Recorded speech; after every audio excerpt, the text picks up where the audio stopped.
This song is an absolute banger.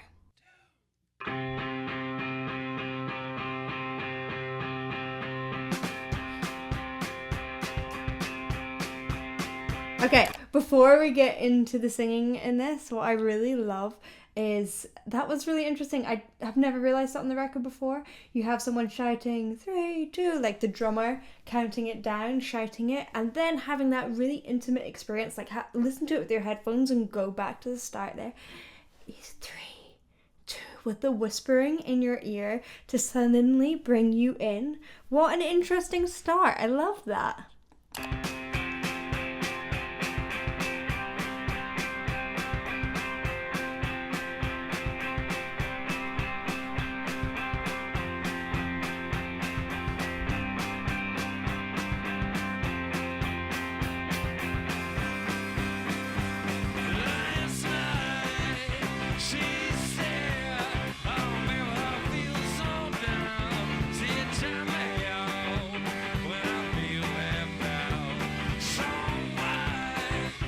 So his voice has been described as raspy and slurry, and I can't disagree. I feel like later on he really got a bit more control over his voice. I don't know if he struggled with fatigue or anything with his voice, but he kind of stepped back and it feels a little bit more controlled. But here it might not be the healthiest, but it sounds kind of cool. I love these. Last night. It's so slidey.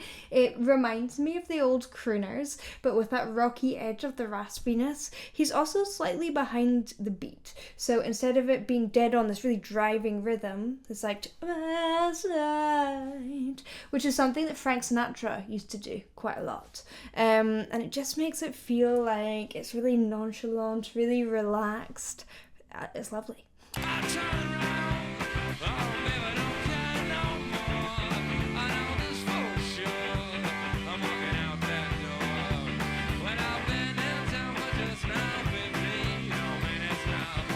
Even that na na na na na na na na is really unusual within this style of music, and it's kind of got these jazzy influences. Now Julian Casablancas is he's classically trained in music theory, and the rhythm guitarist Hammond is the daughter of another very, very successful songwriter who wrote for people like Whitney Houston and Leo Sayer. So I think that they have a lot of songwriting ability between them, and there's these little strokes of strokes.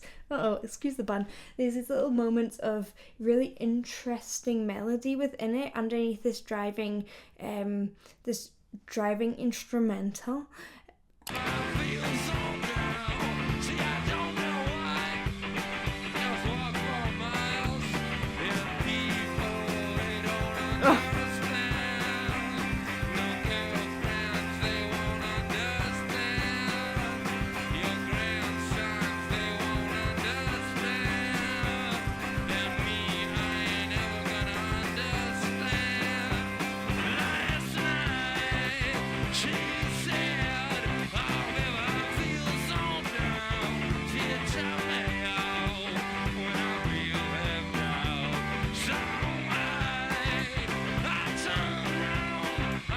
So you're getting this real contrast between this jazz and rock, this kind of like really smooth singer that feels like it's really timeless and vintage, and that raspy edge that gives you the rock and roll element of it and makes it feel a little bit more out of control and wild at the same time. But that jazziness makes you feel like comfortable and safe with it, and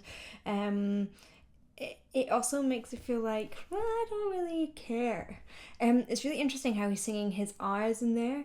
There's some O. It's like a really round vowel. I can't remember what word it was. Last night, more. It was like a W instead of an So it's really open and round. This happens a lot. It might be his accent, but this happens a lot with English singers, especially people from London. Adele does it a lot because it provides a W. I can't think of a version of Adele does it a lot because it provides warmth, but also it's just in her accent. And going around the vowels at the same time as sliding the pitch again gives it this jazzy and warm feeling.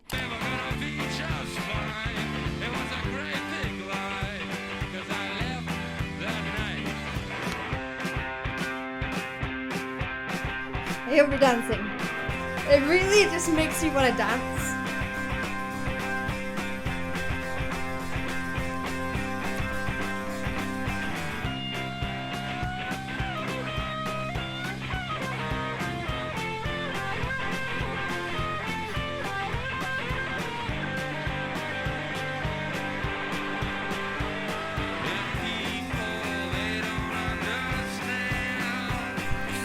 So, people, they don't understand. Another jazz element. He's using a dental D, which is using the flat of your tongue against the top of your mouth, D, instead of under, and using the tip of your tongue, which you might do when you speak, dependent on your accent. Duh. It makes it dopier and sound kind of like the plucking of like an upright double bass, and it often is used in scatting. So again, that's another jazz element.